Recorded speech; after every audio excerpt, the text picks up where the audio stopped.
si usted me lo permite, presidente, le cederíamos la palabra al ministro Carlos Madero para que con don Alden Rivera hagan la presentación de este importante plan de apertura inteligente de la economía y otros sectores de la sociedad hondureña como el religioso, educativo y otras actividades esenciales en un mecanismo bastante ordenado que ellos van a presentar.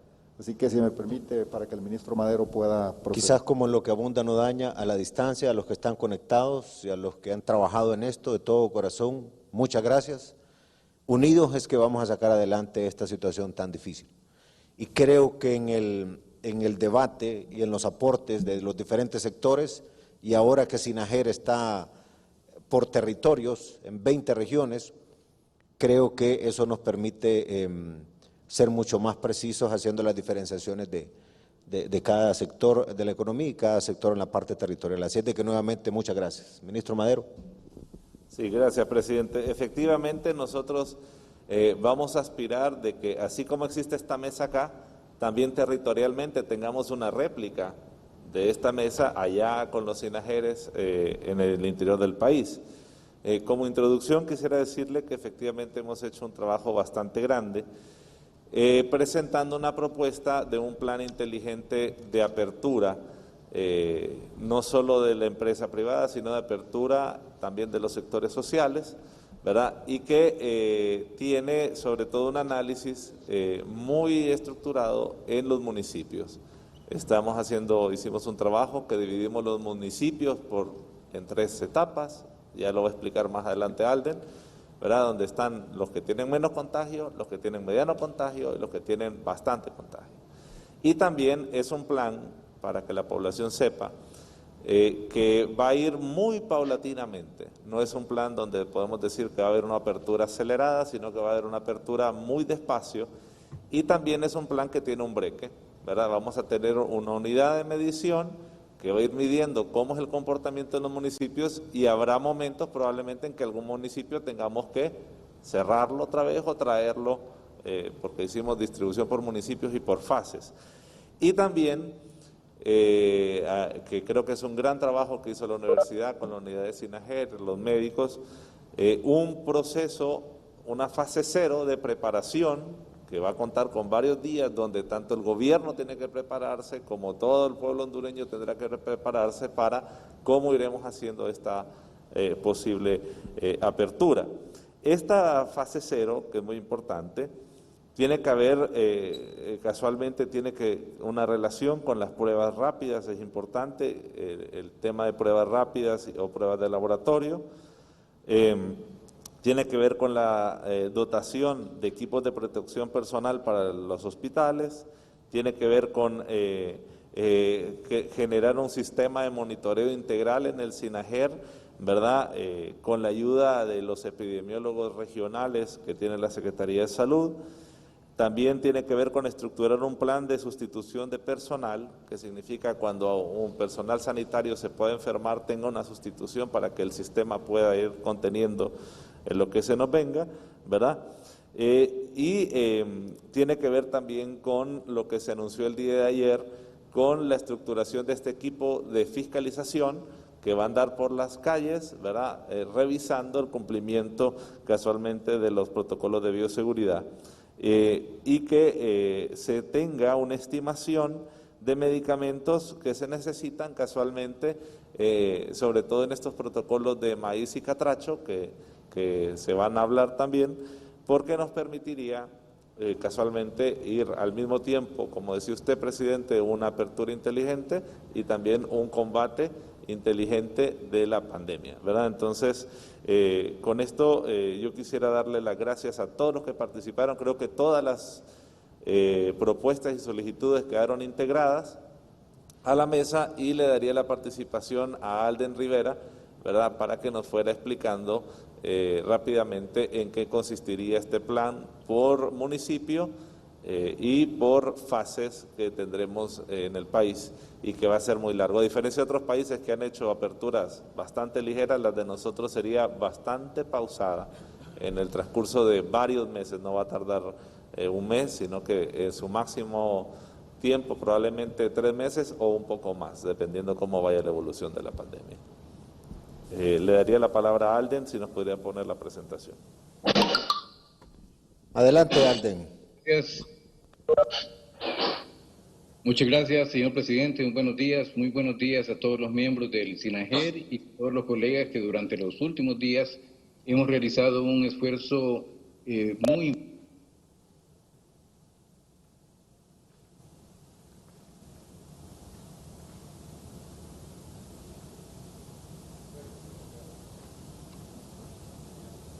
¿Se le fue el sonido, Alden?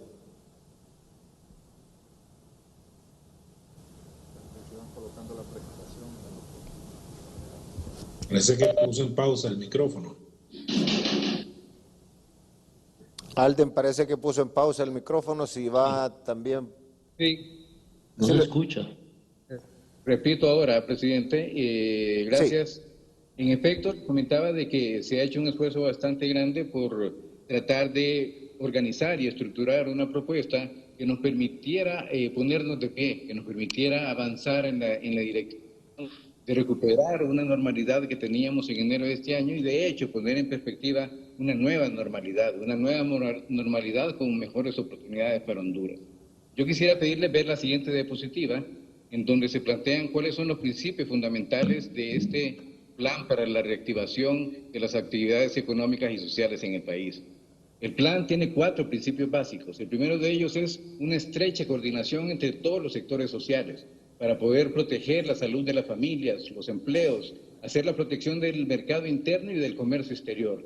Y es por eso que aplaudimos la creación de esta mesa multisectorial y del comité ejecutivo, ya que es a través de la participación de todos los sectores que hemos logrado estructurar una propuesta que creemos responde a la necesidad de dar respuesta al país en términos de recuperar de manera progresiva nuestra capacidad de producción, nuestra capacidad de interacción y seguir adelante en esta lucha permanente por el desarrollo del país. El segundo principio es que la reapertura tiene que ser progresiva y con enfoque territorial. Progresiva porque no podemos tratar de recuperar el dinamismo que teníamos en el mes de enero de este año en un solo momento, de una sola vez. Y enfoque territorial porque tenemos que reconocer las diferencias que se dan entre los diferentes municipios en el país, diferencias que tienen que ver con densidad poblacional, con incidencia positiva, con la capacidad de atención hospitalaria, que tienen que ver con la relevancia económica de cada uno de los municipios. El tercer principio es que estamos en la búsqueda de una nueva cultura de trabajo, una nueva forma de comportamiento de toda la sociedad hondureña, bajo el marco de los protocolos de bioseguridad, bajo el marco de la autorregulación que comienza con el propio ser humano, con el propio ciudadano que tiene que protegerse de manera personal y bajo mecanismos de vigilancia estricta que ya lo planteaba el ministro Madero, ha sido estructurado y de hecho ya está trabajando a nivel nacional. Un último principio es que la reapertura convive con la cuarentena. Esto es muy importante. No es que estamos planteando de que se elimine la cuarentena. La cuarentena seguirá vigente bajo las normativas y bajo los procedimientos que están establecidos por parte del Gobierno de la República y este es un momento en donde permitimos que bajo esa cuarentena se realice una apertura progresiva, ordenada y solidaria de la economía y de las actividades sociales. En la siguiente diapositiva vemos cuáles son los principios que han orientado esta propuesta de plan. Y podemos decir que estamos trabajando en función de 4 variables fundamentales. En primer lugar, trabajamos en función de la densidad poblacional. En segundo lugar, trabajamos con la incidencia positiva, es decir, el número de casos de COVID positivos que están presentes en cada municipio a nivel nacional. En tercer lugar, analizamos cuál es la capacidad de atención médica en cada municipio. Y en cuarto lugar, la relevancia económica. Esas son las 4 variables a través de las cuales hemos logrado establecer o crear zonas que responden a parámetros homogéneos de comportamiento y tratar de que ese comportamiento homogéneo nos lleve a aplicar normas, medidas, procedimientos que permitan esta reapertura económica y social del país de manera progresiva y por fases que vamos a ver en la diapositiva siguiente. En la siguiente diapositiva damos una explicación de lo que es cada una de estas 4 variables o de estos 4 factores. Densidad poblacional expresado en personas por kilómetro cuadrado, es decir, tenemos diferentes comportamientos a nivel nacional, densidades poblacionales muy altas, como la de Tegucigalpa, como la del Distrito Central y San Pedro Sula. Los municipios que están en el contexto del Valle de Sula tienen densidades poblacionales muy altas.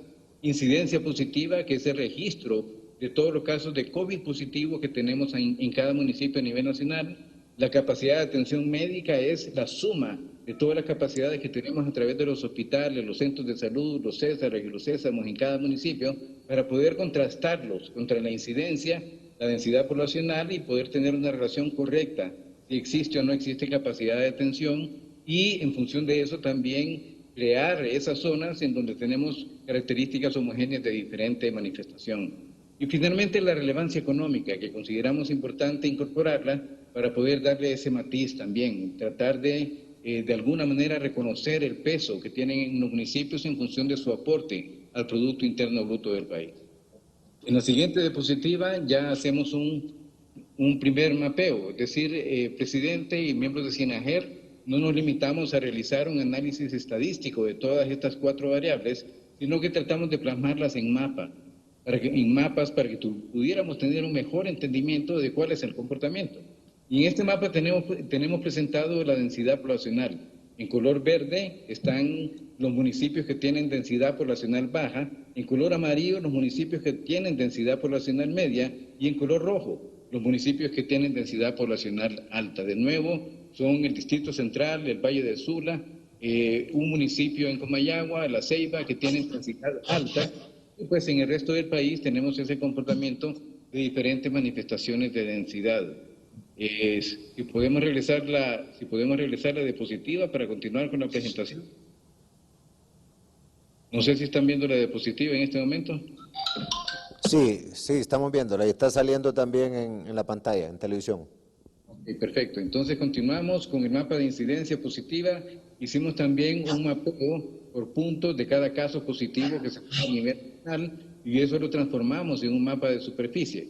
Tenemos en color verde todos los municipios que tienen una incidencia baja, que en este caso, presidente, son los municipios que no tienen ningún tipo de incidencia, es 0 casos. En color amarillo, los municipios que tienen entre 1 y 30 casos, y eso lo calificamos como una incidencia media, y los municipios que tienen más de 30 casos, los clasificamos como municipios de alta incidencia. Esto es muy importante para todo el análisis, ya que lo que pretendemos es hacer un planteamiento en función del riesgo de contagio. Eso es lo que nos recomendaron los médicos que están incorporados como parte de esta mesa multisectorial, y el uso de estas 4 variables nos conducen finalmente a identificar el riesgo de contagio. En la siguiente diapositiva, finalmente, hacemos la presentación de la relevancia económica. Es la capacidad de atención médica. Este es un trabajo muy importante que hizo USAID hace unos años, en donde lograron localizar un punto GPS de cada uno de los establecimientos de salud a nivel nacional. Incluyen ahí los Clipper, los CMI, los Sésamos, los Césares, los hospitales de área, los hospitales nacionales, los hospitales regionales, hospitales privados, hospitales del Instituto Hondureño de Seguridad Social. Utilizando estos puntos y estableciendo cuál es la capacidad de atención de cada una de estas unidades o establecimientos de salud, lo transformamos también en un mapa de superficie que lo vemos en la siguiente diapositiva. En esta diapositiva mostramos cuál es la capacidad de atención médica. Se muestra en color rojo la capacidad de atención médica baja, en color amarillo la capacidad de atención médica media y en color verde la capacidad de atención médica alta. Es importante destacar que en los municipios donde tenemos capacidad de atención médica alta, son municipios que a pesar de esa condición reciben muchísima gente del interior del país que no puede ser atendida por las limitadas capacidades de los establecimientos de salud, y por eso se produce esa especie de desborde de las capacidades en los centros hospitalarios y en los centros de salud, establecimientos de salud en las principales ciudades del país. Avanzamos con la siguiente diapositiva, en donde presentamos relevancia económica. Y en este caso la relevancia económica está fundamentada en la vinculación de cada uno de los municipios con los mercados internos, en la vinculación de cada municipio con los mercados externos y en el aporte que cada municipio realiza al Producto Interno Bruto a nivel nacional. Se presentan en color rojo los municipios que tienen baja relevancia económica, en color amarillo los municipios que tienen mediana relevancia económica y en color verde los municipios que tienen alta relevancia económica.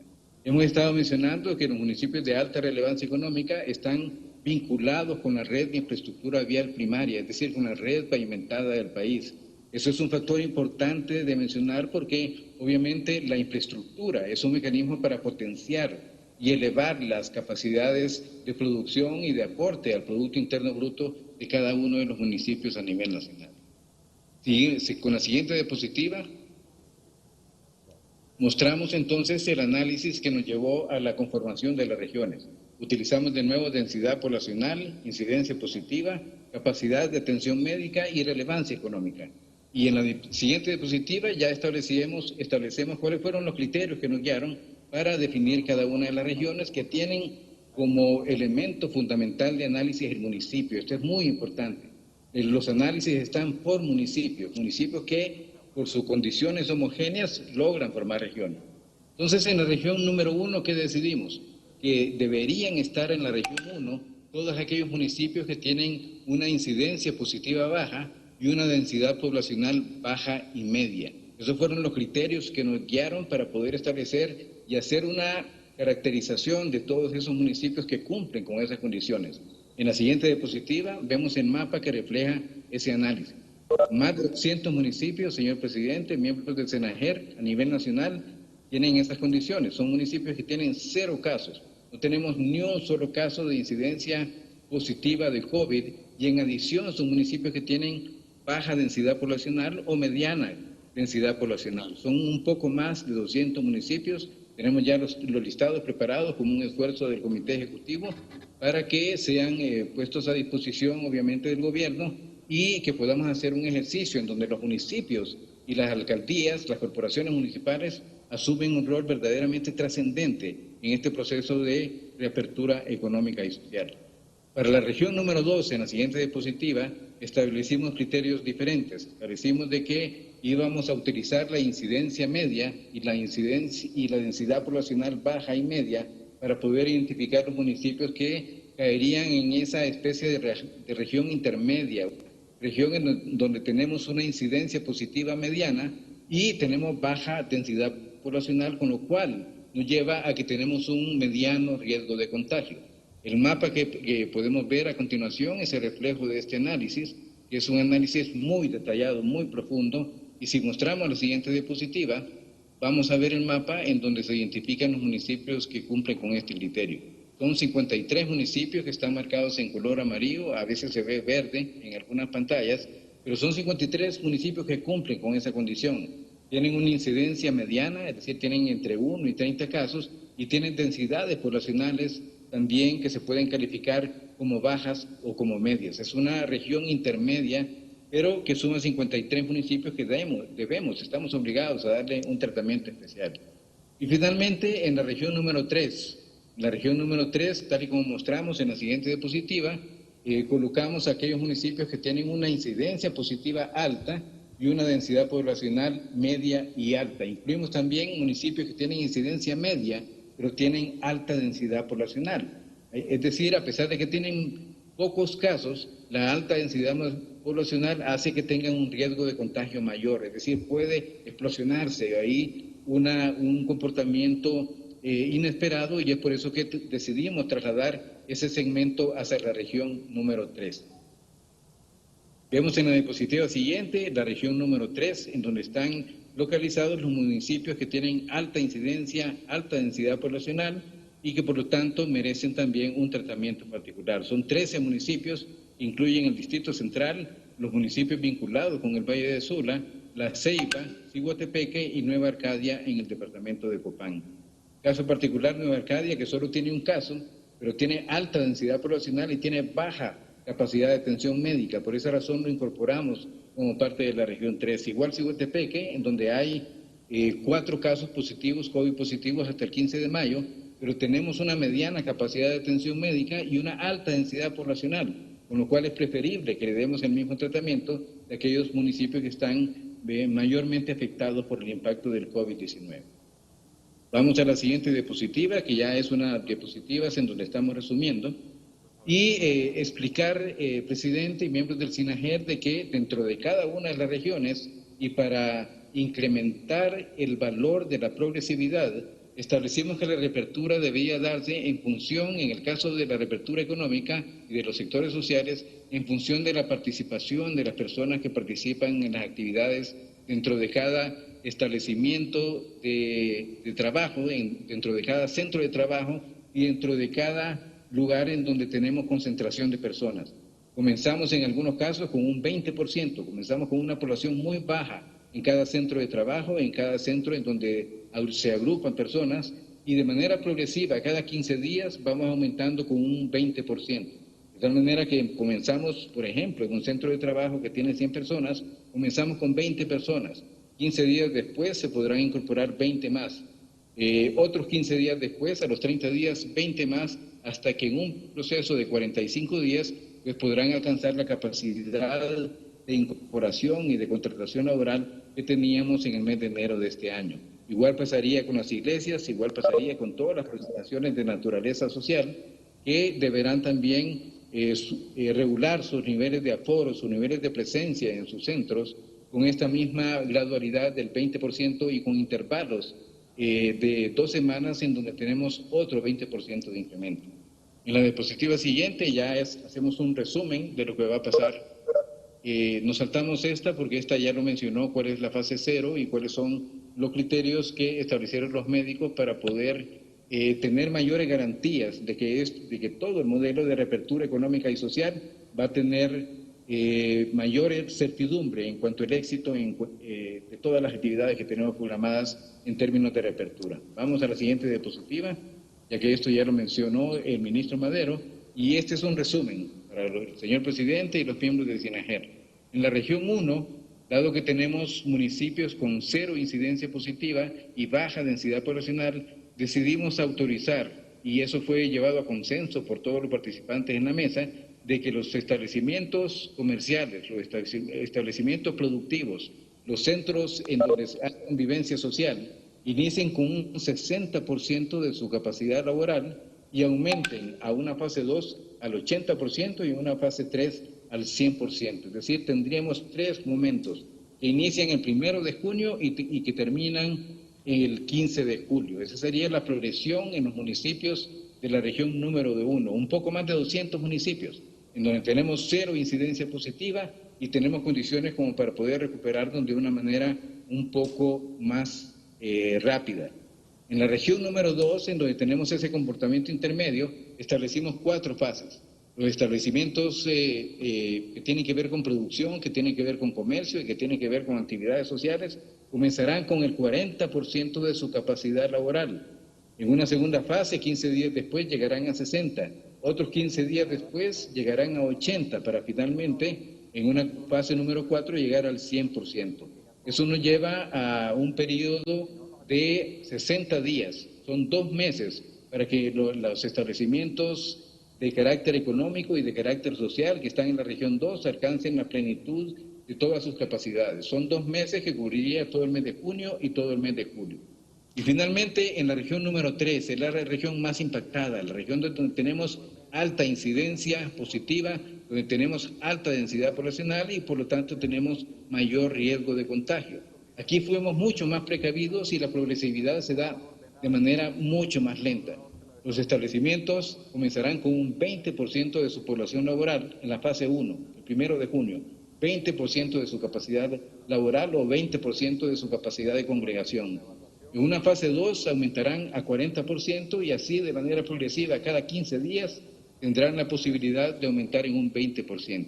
No omito mencionar, y eso es sumamente importante, que como mencionaba el ministro Madero, se constituye una instancia de supervisión al comportamiento que tendremos en cada uno de los municipios y existe la posibilidad de frenar, existe la posibilidad de que si no encontramos un comportamiento que sea el esperado en términos de riesgo de contagio, en términos de incidencia positiva, podemos parar, podemos retornar, podemos regresar, podemos suspender, podemos hacer un replanteamiento de las condiciones bajo las cuales se puede volver a iniciar un proceso de reapertura económica y social. De tal manera que todo este proceso será un proceso vigilado en las empresas a través de esta fuerza de tarea que está conformada por el gobierno, esta instancia de supervisión y vigilancia, a través de la autorregulación que harán las propias empresas y los propios establecimientos en donde se reúne la población, y obviamente bajo ese mecanismo de monitoreo y evaluación de todo lo que pasa a nivel de cada municipio del país para tomar las mejores decisiones, privilegiando la salud del pueblo hondureño, pero abriendo la posibilidad de que continuemos en esta lucha permanente de lograr condiciones de progreso y de mejora para toda la población hondureña. Este es el trabajo, presidente, que hemos realizado a lo largo de varias semanas, a lo largo de los últimos días, con mucho mayor intensidad, con la participación de amplios sectores de la sociedad que están representados en esta mesa de carácter multisectorial. Con esto terminaría mi presentación. Nos sentimos muy cómodos y muy contentos porque el día de ayer tuvimos consenso total. Todas las personas y todos los representantes de las diferentes instancias estuvieron de acuerdo en que esta es la forma en que podemos tener una reapertura inteligente de la economía y de la sociedad hondureña. Bueno, muchas gracias al licenciado Alden. Quiero reconocer que fue uno de los mejores embajadores con los que he trabajado yo cuando él estuvo en México. Ahora pasó al sector privado y obviamente también desde ahí está haciendo su aporte. Como esta reunión es larga, quisiera antes de terminar esta parte, antes de que se vaya a la televisión, decirle al pueblo hondureño que este planteamiento, como lo está haciendo esta comisión multisectorial, pasa al SINAGER y el SINAGER procede a evaluarla de corto plazo, en el entendido que también tenemos ese abordaje por regiones territoriales, que son 20 que ya están activas, y que también ellos están haciendo propuestas de cómo hacer esa apertura. Entonces tendríamos que tomar en cuenta también esas opiniones de los sectores que ya empezaron a trabajar. Me parece extraordinario el planteamiento. Sí es fundamental mencionar que aquí se requiere una comunicación efectiva para que el individuo se vuelva protagonista de siendo responsable de su salud, en su casa, afuera, en la calle o en el trabajo, porque de nada servirán los mejores protocolos si alguien no los sigue. Y por otro lado, creo que hemos recibido de comunidades de médicos un reclamo, y creo que es válido, en el sentido de que debemos de puntualizar bien la manera que vamos a comunicar. No significa que vamos a comunicar lo mismo, pero sí lograr el mismo objetivo. Y para el sector privado, pedirles aquí públicamente que debemos de trabajar con los medios de comunicación de manera que seamos efectivos otra vez en esta comunicación. Y el último tema que tiene mucho que ver con el planteamiento que ha hecho la mesa, ayer en Consejo de Ministros ya estructuramos una fuerza de tarea para la repotenciación inmediata del sector de la parte primaria en salud. No queremos a nadie a la Secretaría en eso ahorita, queremos hacer un análisis de fuera y creo que lo que planteaba Alden es vital para poder ver las necesidades de personal, las necesidades de los edificios, unos que ya están, otros que están en manos de alcaldías, otros están tercerizados, pero si llegamos a la familia, si llegamos a la comunidad, habremos caminado un gran trecho antes. Y también lo que hemos hablado con el sector privado es que en las empresas ese famoso botiquín que siempre existía, ahora debe de tener el tratamiento preventivo o básico para cuando se detecte la enfermedad. Sabemos que si se trata a tiempo, eso es altamente efectivo. Y hacer el esfuerzo entre el sector público y privado para lograr traer al país lo que no tengamos todavía en materia de estos tratamientos. Hablando de tratamientos, sé que la segunda parte de la reunión consiste en conocer la opinión de varios médicos que han tenido éxito con estos tratamientos propios como maíz, como también catracho. Nos sentimos orgullosos de ese trabajo. Hoy casualmente en una conversación en Washington con líderes de la comunidad latina, donde estuvieron hondureños presentes, se habló mucho de estos dos tratamientos. Y ya a nivel de varios funcionarios, inclusive el propio presidente de Estados Unidos, también están ya conversando al respecto. Entonces nos quedaríamos hasta aquí con la parte de la televisión. Vamos a seguir más tarde porque viene la parte de gobierno digital, que queremos que todo el pueblo la conozca. Vienen ya las licencias digitales con el ministro de Seguridad y también don Marco Midense, y todos estos salvoconductos digitales para no andar con tanto papel ahí y expeditar las cosas. Así es de que nos despedimos, ya estoy como los periodistas, ¿verdad? Nos despedimos, salimos del aire para continuar en la reunión virtual aquí con este grupo de hombres y mujeres que han estado haciendo este extraordinario aporte. Así es de que entonces seguimos con la intervención del doctor doctor.